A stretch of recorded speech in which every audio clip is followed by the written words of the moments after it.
स्वस्ति पन्थामनुचरे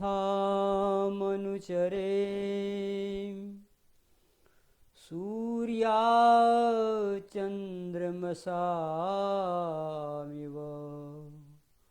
पुनर्दत्ताग्नता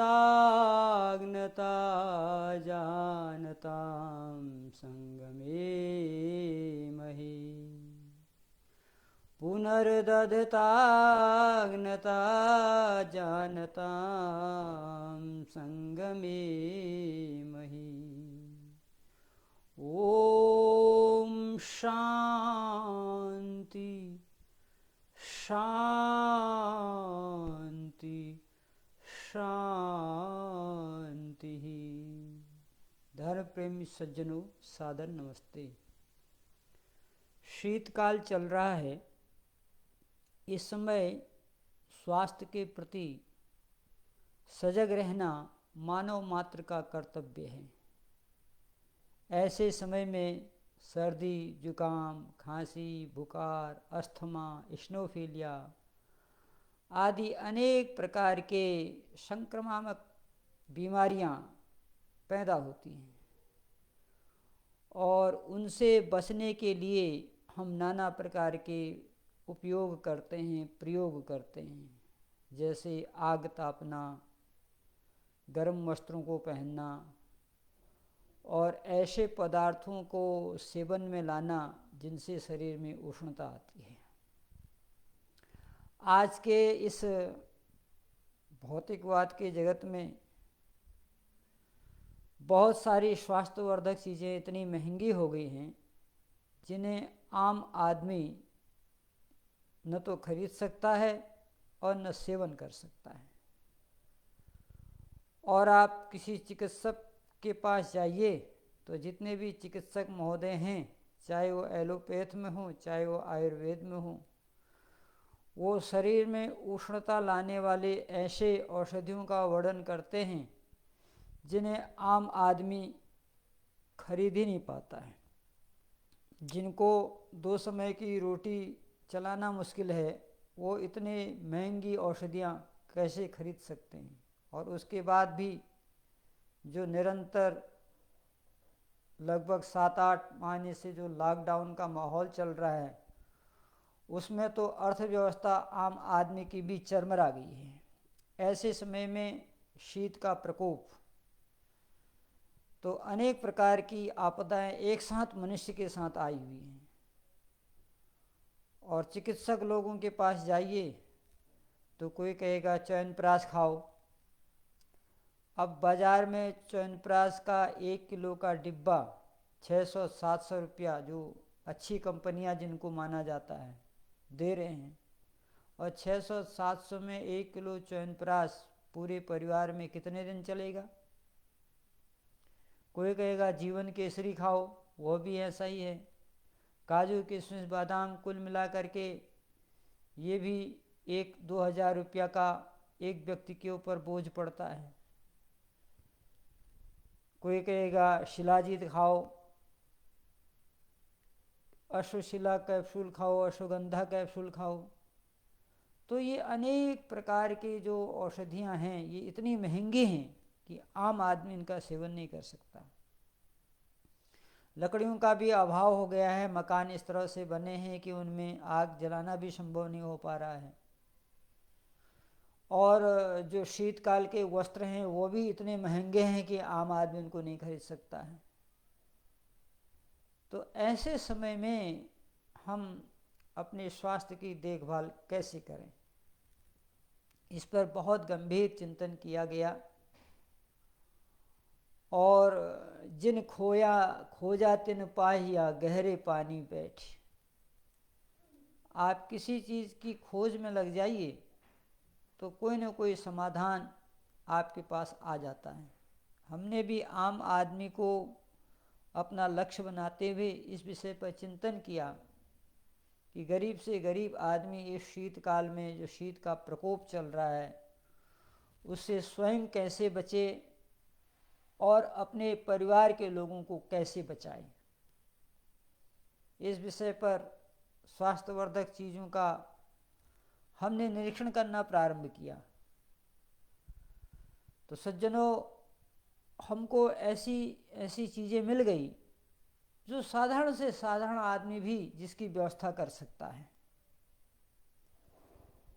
एकदम आलसी व्यक्ति हो तो कहा नहीं जा सकता है, लेकिन पुरुषार्थ करने वाले व्यक्ति इन चीज़ों को प्राप्त कर सकते हैं और बहुत कम लागत में, बहुत कम मूल्य में उत्तम पदार्थों को सेवन करके शरीर को स्वस्थ बना सकते हैं, परिवार को भी स्वस्थ बना सकते हैं। तो इन विषयों पर जो हमने चिंतन किया, एक तो जो लोग गांव में हैं उनको किसी न किसी प्रकार से ईंधन प्राप्त हो जाता है। गन्ने के पत्तियां हैं, पुआल हैं, अनेक प्रकार की सूखी पत्तियां हैं। पतझड़ के मौसम में जो आम इत्यादि के जो लकड़ियां हैं, इनको जला करके हम बहुत हद तक शीत के प्रकोप से बच सकते हैं। परंतु इनको 24 घंटा जलाना संभव नहीं है और 24 घंटे आग के पास बैठना भी संभव नहीं है। तो इसलिए दूसरा विकल्प यह है कि हम लोग बाज़ार में जा कर के, जहाँ सेल लगी है, सेल के दुकानों में कुछ वस्त्र सस्ते दाम पर भी प्राप्त हो जाया करते हैं, हम उन्हें खरीद लें। ये दो उपाय हैं जो सामान्य व्यक्ति कर सकते हैं। और खान पान के दृष्टिकोण से भी आप देखें तो जो लोग मांसाहारी हैं उनको तो हम केवल प्रार्थना कर सकते हैं कि मांस न खाएं, क्योंकि ये मनुष्यों का भोजन नहीं है, इसमें हिंसा होती है। लेकिन जिनको नहीं मानना है वो तो फिर अंडे, मुर्गे, मछलियाँ इत्यादि खा करके नाशवान जीवन को सुख देने के लिए प्राणियों का वध कर रहे हैं। वो थोड़ी देर के लिए अपने शीत को तो दूर कर ले रहे हैं, लेकिन अपना यह जन्म भी बिगाड़ रहे हैं और अगला जन्म भी खराब कर रहे हैं। हिंसा की प्रवृत्ति भी पूरे समाज में फैला रहे हैं। तो वो तो अपने सुख के लिए पाप की चरम सीमाओं पर चले जाते हैं। ऐसे ही कुछ लोग शराब इत्यादि का सेवन करते हैं, भांग इत्यादि का सेवन करते हैं। तो ये जो इस नाशवान शरीर को सुरक्षित करने के लिए जो क्षणिक व्यवस्थाएं की जा रही हैं, ये व्यवस्थाएं भी धर्मानुकूल नहीं हैं। इसलिए हमें अपने चाहे शरीर की रक्षा हो, चाहे आत्मरक्षा का भाव हो, परिवार की सुरक्षा का भाव हो, हमें धार्मिक संसाधनों का और प्राकृतिक संसाधनों का ही प्रयोग करना चाहिए। तीसरे क्रम पर आता है कि हम शीतकाल में अधिक खेल कूद करें बच्चों के लिए। लॉन्ग जंप है, हाई जंप है, उछलना कूदना, वॉलीबॉल खेलना, फुटबॉल खेलना, ये जो भारतीय खेल हैं, कुश्ती है, मुर्गा झपट है, इन भारतीय खेलों का प्रयोग बच्चे करके काफ़ी हद तक शीतकाल से बच सकते हैं। वैसे युवाओं को तो ठंड लगना भी नहीं चाहिए, लेकिन क्योंकि प्रकृति के साथ हम युद्ध नहीं कर सकते हैं, प्रकृति के साथ हमें हिल मिल के चलना है, तो प्रकृति हमें आदेश देती है कि हम कुछ इस तरह से पुरुषार्थ करें कि हम प्रकृति के संतुलन को अपने अंदर ले आएं। तो इसके लिए नौजवानों के लिए खेल कूदना, दौड़ना, ये बहुत कुछ है। अगला उपाय है कि हम प्रातःकाल शीघ्र उठने का अभ्यास बनाएं। जो लोग जल्दी उठते हैं उनको ठंडी कम लगती है, क्योंकि प्रातःकाल का जो समय होता है, अगर उसमें उठ के हम शीतल जल से, जो शीतल जल का मतलब टैंकियों में जमा हुआ जल नहीं है, शीतल जल का मेरा मतलब है या कुएं का हो या हैंडपम्प का हो या मोटर से, जो बिजली संचालित मोटर है, उससे जो जल निकलता है प्रातःकाल में, वो बहुत गर्म जल होता है। और वो इतना गर्म होता है कि जितना प्रकृति के ऋतु के अनुकूल होना चाहिए। तो उसका प्रयोग करके यदि हम स्नान करें तो बहुत कुछ हम ठंडी को काबू कर सकते हैं। और स्नान के थोड़ी देर के बाद फिर हम चाहेंगे कि आप थोड़ा सा व्यायाम करें, प्राणायाम करें, योगाभ्यास करें।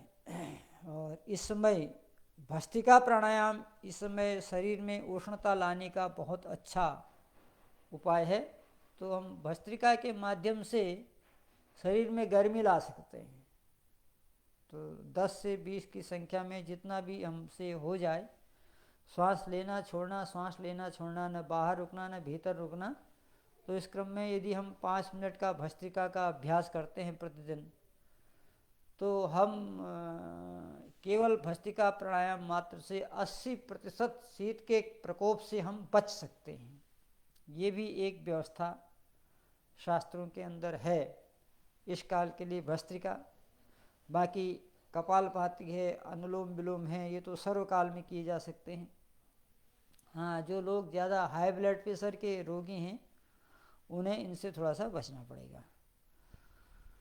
तो ये उपाय हो गया। अब उसके बाद जो लोग व्यायाम भी नहीं कर सकते, प्राणायाम भी नहीं कर सकते, श्रम भी नहीं कर सकते, अवस्था भी उनकी ढल चुकी है, तो ऐसे लोगों को क्या करना चाहिए?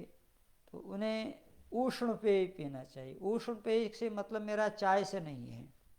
चाय जितना कम हो सके उतना कम सेवन करें, क्योंकि उसमें जो चीनी और पत्तियां जो मिलती हैं ये शहर के लिए, स्वास्थ्य के लिए बहुत हानिकारक चीज़ें हैं। महात्मा गांधी कहा करते थे शुगर इज़ वाइट पॉइजन, ये जो चीनी है ये सफ़ेद जहर है। तो इनसे भी हम बचने का प्रयास करें। लेकिन अगर हमने अपने घरों में तुलसी लगाई है, बहुत ही परमात्मा की देन है, दुकान से भी बीज खरीदने की ज़रूरत नहीं है। ऐसे ही परमात्मा प्रकृति में इसको पैदा किया हुआ है। आपके अड़ोस पड़ोस में किसी के घर में भी तुलसी हो, एक पौधा ले आइए, अपने गमले में लगा लीजिए, साल भर उसका प्रयोग करते रहिए। तो तुलसी की पत्तियों का काढ़ा, उसमें अगर हो सके तो 2 दाने काली मिर्च, 1 दाना लौंग, थोड़ा सा अदरक, ये सब पानी में गुड़ के साथ पका लें इसको, और दूध डालने की आवश्यकता नहीं है। इस काढ़े को आप पिएं, अधिक से अधिक काढ़े का सेवन करें आप, जिससे आप शीतकाल के होने वाले अस्थमा, इस्नोफीलिया, सर्दी जुकाम, बुखार से बचे रहेंगे। अगर आप सुबह दोपहर शाम 3 बार इसको ले लेते हैं, 50-50 ग्राम की मात्रा भी पर्याप्त है, 100 ग्राम ले सकते हैं। अधिक मात्रा में किसी का भी इस चीज़ सेवन अच्छा नहीं होता है, तो आप इसको ले सकते हैं। या आपके अगल बगल में कहीं नीम के पेड़ पर गिलोय चढ़ी हुई हो तो आप गिलोय का काढ़ा बनाइए। और आपको इस मौसम में एक सबसे बड़ी होती है अमरूद की चाय। अमरूद की जो पत्तियां होती हैं गजब की है। बुखार और सर्दी जुकाम में अमरूद की पत्तियों की चाय जो है वो 90% शरीर के लिए अनुकूल है। चाय इसलिए बोल रहा हूँ कि चाय आप सब लोग जानते हैं, मगर उसमें पत्ती नहीं डालना है, पानी में अमरूद की पत्तियाँ उबालनी है। तो इस प्रकार से आप अमरूद की पत्तियों को उबाल करके भी काढ़ा बना सकते हैं। और यदि बुखार वगैरह आपको आता है तो आप मुलेठी जो है वो बाज़ार से ले सकते हैं। ज्वरांकुश ले सकते हैं, ये भी एक पौधा होता है, जौ की तरह जो है पौधा होता है। जैसे वो कुश की घास होती है, उसी कुश की घास के आकार का होता है। ज्वरांकुश इसका नाम ही आयुर्वेदिक नाम, ज्वर पर जो अंकुश लगा है, तो ज्वरांकुश चाय में डाल करके आप ले सकते हैं। जो सांदा है ये भी आप प्रयोग में ला सकते हैं। बुखार यदि आपको आ रहा है तो आप चिरायता ले लीजिए। ये मैं उन सामान्य लोगों की चर्चा कर रहा हूँ जिनका बजट बहुत ज़्यादा नहीं है। जीरो बजट में भी आप इन चीज़ों को ले सकते हैं, क्योंकि ये चीज़ें बहुत महंगी नहीं है। 2-2, 4-4 रुपये का सामान है, और एक बार ले लें आप इसको तो महीनों भर चल सकता है। हाँ, आप जो है 2, 4, 5, 6 रुपये का चिरायता ले लीजिए, आप महीने भर चलाइए उसको, थोड़ा तो डालना होता है। बुखार के लिए, टाइफाइड के लिए ये बहुत ही रामबाण औषधि है, जिसे हम आपको बता रहे हैं चिरायता। सामान्य परिवार में ले सकते हैं, बड़े लोग भी ले सकते हैं। अब जिनको बहुत ज़्यादा पैसा है और वो चाहते हैं साहब हमको तो शिलाजीत खाना ही खाना है, हमको तो च्यवनप्राश खाना ही खाना है, जीवन केसरी खाना ही खाना है, सुपारी पाक खाना ही खाना है, हमको बॉर्नविटा लेना ही लेना है, हॉर्लिक्स लेना ही लेना है, बादाम पाक लेना ही लेना है, तो ये अलग बात है। वो स्वास्थ्यवर्धक हैं भी, ऐसी बात नहीं है, लेकिन उनके बिना भी आप उत्तम स्वास्थ्य की उपलब्धि कर सकते हैं, जो मैं उपाय आपको बता रहा हूँ।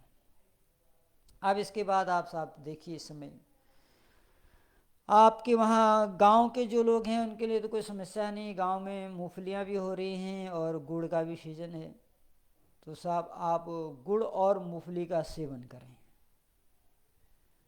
नाश्ते के रूप में लें, सायंकाल के समय में लें। तो अब आप देखो इसमें जो मूंगफली है उसमें प्रोटीन है, जो मूंगफली है उसमें प्रोटीन है, और जो गुड़ है उसमें आयरन है। तो आयरन और प्रोटीन दोनों को मिला करके जब आप सेवन करते हैं तो आपके शरीर का जो तापमान है वो ऋतु अनुकूल बना रहेगा, और आपको शक्ति भी आएगी,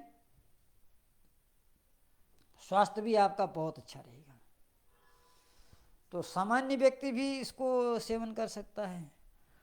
अब मैं आपको एक ऐसा प्रयोग बताने जा रहा हूँ जो प्रयोग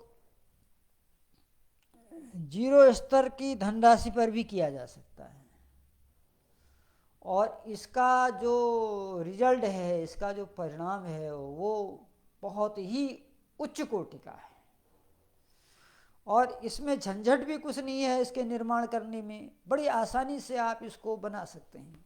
आप कहीं से भी देशी गुड़ ले लीजिए, शुद्ध गुड़, चीनी मिला हुआ ना हो, मिट्टी मिला हुआ ना हो, शुद्ध देशी गुड़ यदि आपको कहीं से मिल जाए तो आपको करना क्या है, आप प्रातःकाल उठें, उठने के बाद अपना शौच इत्यादि कर्म से निवृत्त हों, उसके बाद आप शीतोष्ण जल से स्नान करें। देखिए जो लोग बहुत वृद्ध हैं उन्हें एकदम ठंडे जल से नहीं नहाना चाहिए, उन्हें जल को थोड़ा सा गर्म कर लेना चाहिए, लेकिन इतना गर्म नहीं कि वो चाय की तरह हो जाए, बस इतना गर्म कि आपको लगे कि हाँ ये पानी गर्म है।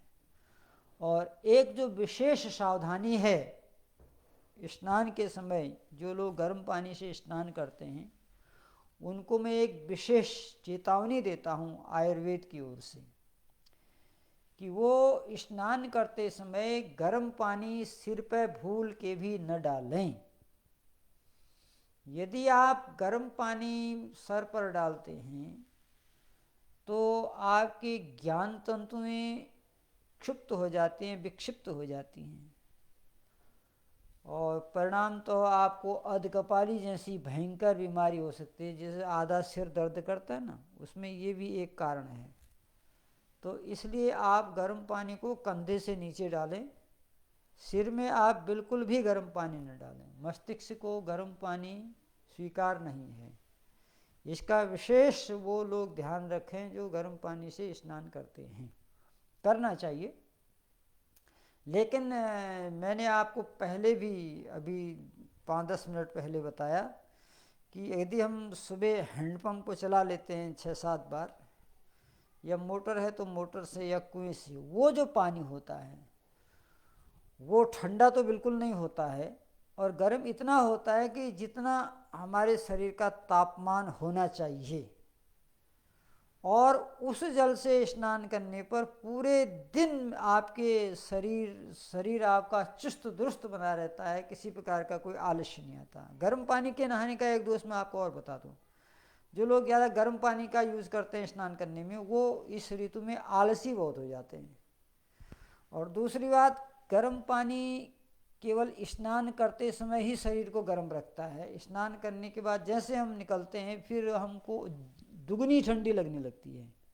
और एक नियम ये भी है कि गर्म पानी में नहाने में खुले आसमान में गर्म पानी से नहीं नहाना चाहिए। गर्म पानी से नहाने का अर्थ है कि आप पर्दे के अंदर बंद कमरे में ही स्नान करें, और वहीं देह को पोंछ पाछ के वहीं से वस्त्र पहन के तब आप बाहर आएँ तो आपको उसका लाभ देगा। यदि आप खुले आसमान में गर्म पानी से स्नान कर रहे हैं तो कोई विशेष लाभ आपको होने वाला नहीं है। तो इन चीज़ों का ध्यान रखते हुए अब मैं जो आपको एक ऐसी चीज़ बताने जा रहा हूँ जो अति दुर्लभ चीज़ है, दुर्लभ जानकारी की वजह से दुर्लभ है। ऐसा नहीं कि वो चीज़ उपलब्ध नहीं, उपलब्ध है, जगह जगह उपलब्ध है, लेकिन उसकी जानकारी बड़ी दुर्लभ है, लोग जान नहीं पा रहे हैं। न जानने का कारण ये है कि वैदिक संस्कृति से दूर हो जाना, अपनी सनातन परंपराओं से मुख मोड़ लेना, अपने बड़े बुजुर्गों के अनुभवों को जीवन में शामिल न करना भी इसका एक बहुत बड़ा योगदान है। हमारे बीच में आज भी जो 70, 80, 90 साल के जो बुजुर्ग लोग हैं, उनके पास जीवन के बहुत बड़े अनुभव हैं, परंतु हम उनके अनुभवों को ले नहीं पाते हैं, इसलिए कि उनको हम बाबा आदम का ज़माने का घोषित कर देते हैं या पुराने ख्यालों के घोषित कर देते हैं। लेकिन आपने एक कहावत सुनी होगी, ओल्ड इज गोल्ड। इस कहावत में बड़ी दम है। पुराने जो वयोवृद्ध लोग होते हैं, आयु वृद्ध लोग होते हैं, ये जीवन के अनुभवों को लिए बैठे रहते हैं, और युवा पीढ़ी को चाहिए कि इनके चरणों में बैठ करके, इनकी सेवा करके, इनके जीवन के अनुभवों को आत्मसात करना चाहिए। ये ऐसी ऐसी चीज़ें आपको बता देंगे कि बड़े बड़े आपको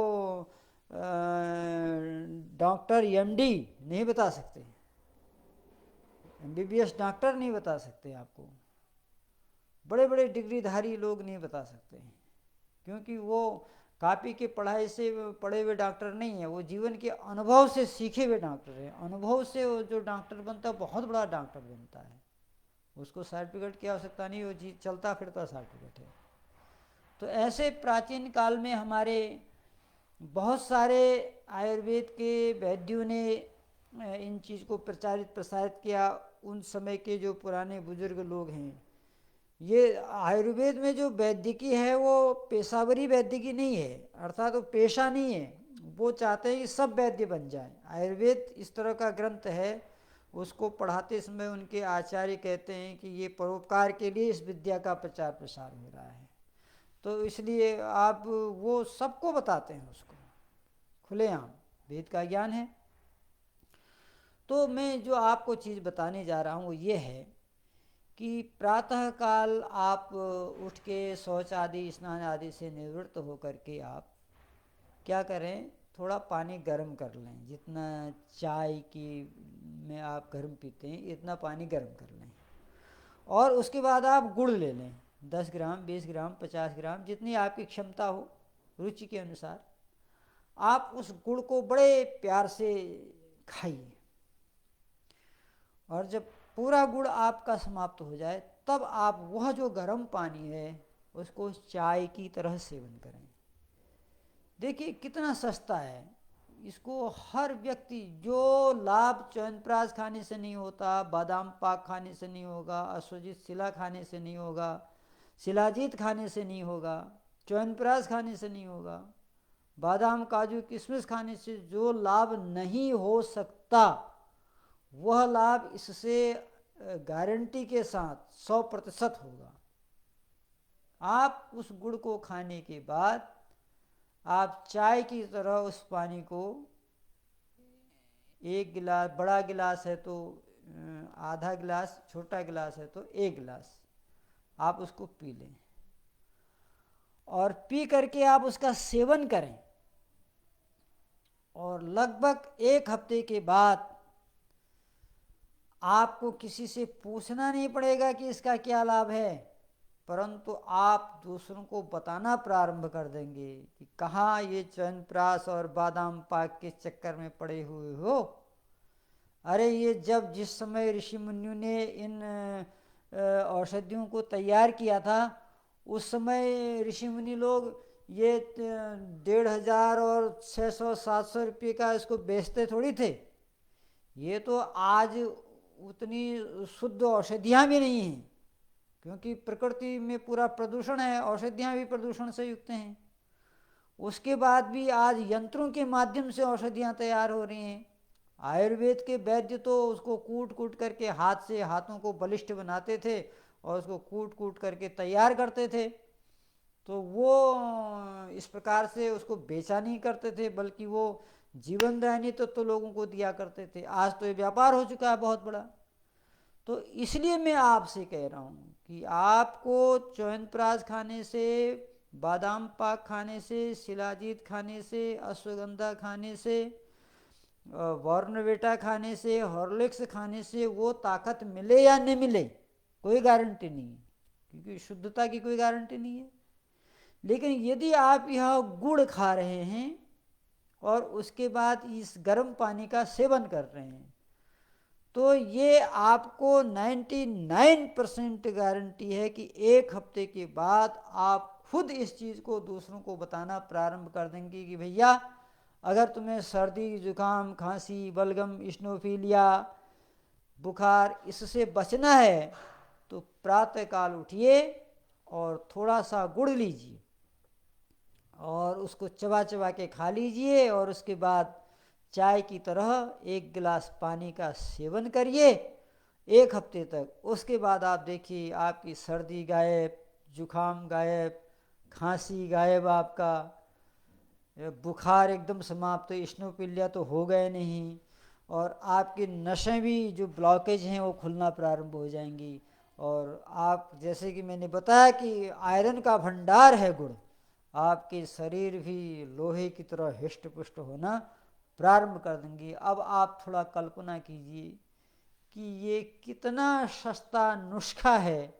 प्रभु प्रदत्त प्राकृतिक पदार्थों के सेवन करने से आप बहुत बड़े अर्थ के दुरुपयोग से भी बच रहे हैं और उसके साथ साथ स्वास्थ्य का लाभ भी हो रहा है आपको। और ये खुद मैं प्रयोग करके आपको बता रहा हूँ, ऐसा नहीं कि मैंने पढ़ा तो और पढ़ के शेयर करना शुरू कर दिया, नहीं, मैंने पढ़ने के बाद इसको फॉलो किया, अपने जीवन में लागू किया। मैं प्रातःकाल उठता हूँ, लगभग 3 से 4 के बीच में मैं प्रतिदिन उठ जाता हूँ। उसके बाद अपना नित्य क्रिया करने के बाद संध्या योगासन प्राणायाम व्यायाम करने के उपरांत मैं अपने ऋतु अनुकूल वस्त्रों को पहनता हूँ और उसके बाद गुड़ को खाता हूँ बड़े प्रेम से। और मैं तो ये कहता हूँ जो गुणों का भंडार है उसका नाम है गुड़, जिसमें अवगुण तो है ही नहीं। और याद रखिएगा गुड़ खाने से शुगर भी नहीं होता है, और जनरली शुगर तो सबको होता है, शरीर की व्यवस्था है। लेकिन अगर शुद्ध देशी गुड़ आपको उपलब्ध हो रहा है तो उसमें शुगर होने का कोई फार्मूला नहीं है, वो विशुद्ध है, पका पकाया औषधि है वो। तो उस गुड़ का मैं सेवन करता हूँ और उसके बाद फिर मैं 1 गिलास गर्म पानी चाय की तरह पीता हूँ और फिर मैं घूमने निकल जाता हूँ। अब बाहर कितनी कड़ाके की ठंड हो, हमारे शरीर पर उसका कोई प्रभाव नहीं पड़ता। हम कम से कम 2 से 3 किलोमीटर प्रतिदिन घूमते हुए जाते हैं। ओश भी बाहर पड़ी रहती है, अंधेरा अंधेरा सा भी रहता है। लोगों का मैं देखता हूँ कि लोग घरों को पैक करके घरों के अंदर सोए रहते हैं। मैं घूम के आ जाता हूँ, शायद लोग बिस्तरा तब छोड़ते होंगे। तो कोई शरीर एकदम स्वस्थ है, आनंदमय जीवन है। तो इसलिए इस आनंदमय जीवन की आपको भी प्राप्ति हो, इसी भावनाओं के साथ मैंने ये आपको शेयर किया है, ताकि आपके मन में ये भावना आए कि हमारे पास इतना पैसा नहीं है च्यवनप्राश खरीदने के लिए, बादाम पाक खरीदने के लिए हमारे पास पैसा नहीं है, शिलाजीत खरीदने के लिए पैसा नहीं है, रोटी खानी मुश्किल हो रही है, तो कैसे इन औषधियों का प्रयोग करेंगे, अब तो भगवान के सहारे। लेकिन वास्तव में आप कह तो देते हैं भगवान के सहारे, लेकिन आप रहते नहीं हैं भगवान के सहारे। अगर आप भगवान के सहारे आ जाएं तो भगवान ने तो इतनी सुंदर व्यवस्था दी है कि परिश्रम करो और थोड़ा सा गुड़ का सेवन कर लिया करो। अगर इतना भी पुरुषार्थ नहीं कर सकते हो तो फिर मनुष्य जीवन में आने का फ़ायदा क्या है ना। वह नर क्या जिसमें पुरुषार्थ की भावना नहीं है। पुरुष उसी को कहते हैं जो पुरुषार्थी होता है। पुरुषार्थ नहीं जिस नर में, उस नर को जीवन धिक्कार है। पुरुषार्थ बिना यह जीवन बेकार है। तो इसलिए पुरुषार्थ करते हुए हम इन चीज़ों को प्राप्त करें। तो ये जो शीतकाल के ऋतु में जो अनेक प्रकार के संक्रमण होते हैं उनसे हम बच सकते हैं और स्वयं भी स्वस्थ रहें और लोगों को भी स्वस्थ कराएं। हम तो ये कहा करते हैं, दूध पियो, व्यायाम करो, जपो ओम का नाम, मन लगाए विद्या पढ़ो, पूर्ण हो सब काम। उस परमात्मा की सृष्टि में सब कुछ है, आवश्यकता है। देवस्य पश्य काव्यम न ममार न जीर्यति। ए मनुष्य, तो उस परमात्मा के रसमय काव्य को देख ये न तो कभी पुराना होता है और न कभी ये नष्ट होता है, ये निरंतर युवा रहता है। ये ऋतु परिवर्तन इसीलिए होते हैं कि प्रकृति हमेशा नूतन रहे। आप देखो विश्व में ऐसे भी देश हैं जहाँ 6-6 महीने तक जो है ठंड ही ठंड पड़ रही है, कहीं गर्मी ही गर्मी है, कहीं चेरापूंजी वगैरह ऐसे स्थान है जहाँ 12 महीने बारिश ही बारिश है। लेकिन भगवान की ये बहुत बड़ी कृपा है कि आप पृथ्वी के पूर्व दिशा में पैदा हुए हैं, जहाँ भगवान भास्कर की पहली किरण आपको प्राप्त होती है और 6 ऋतुओं के आनंद भी आपको मिलते हैं। तो ये 6 ऋतुएं आपके देश में इस तरह से घूम घूम के आ रही हैं कि प्रकृति को भी युवा बनाते हैं और आप भी युवा बनते रहें। आवश्यकता है जागने की, आवश्यकता है। उठ जाग मुसाफिर भोर भई, अब रैन कहाँ जो सोवत है, जो सोवत है सो खोवत है, जो जागत है सो पावत है। इसलिए आओ बैक टू वेदाज, वैदिक संस्कृति को अपनाएं, आयुर्वेद को अपनाएं। और आयुर्वेद के लिए आपको किसी विश्वविद्यालय में जाने की आवश्यकता नहीं है। आयुर्वेद आपके चारों ओर बिखरा हुआ है। आपके सरसों में आयुर्वेद है, आपके तुलसी में आयुर्वेद है, आपके नीम में आयुर्वेद है, आपकी गौमाता आयुर्वेद की खान है, अमरूद आयुर्वेद है, आम आयुर्वेद है। ये सारा का सारा आयुर्वेद का मतलब एक ऐसा ज्ञान जिसका आप जीवन में प्रयोग करें सम्यक रूप से, तो वह ज्ञान आपकी आयु को बढ़ाने वाला होता है। और हमारे ऋषियों ने कहा सत्यम वद, धर्मम चर, मातृदेवो भव, पितृदेवो भव, आचार्य देवो भव, स्वाध्यायान माँ प्रमदः, धर्म कार्यान माँ प्रमदः। किसी प्रकार से भी हम प्रमाद नहीं करें। काम क्रोध आलस कुविचार, प्रभु भक्ति में बाधाचार। तो आइए इन नुस्खों को अपनाइए। प्रातःकाल उठिए, स्नान करिए, शौच करिए, निवृत्त होइए, थोड़ा सा गुड़ का सेवन करें और गर्म पानी परमात्मा का दिया हुआ है उसका प्रयोग करें। स्वस्थ रहें, आप स्वस्थ रहें, यही हमारी कामना है। इन्हीं शब्दों के साथ आपका बहुत बहुत धन्यवाद। इत्योम शम।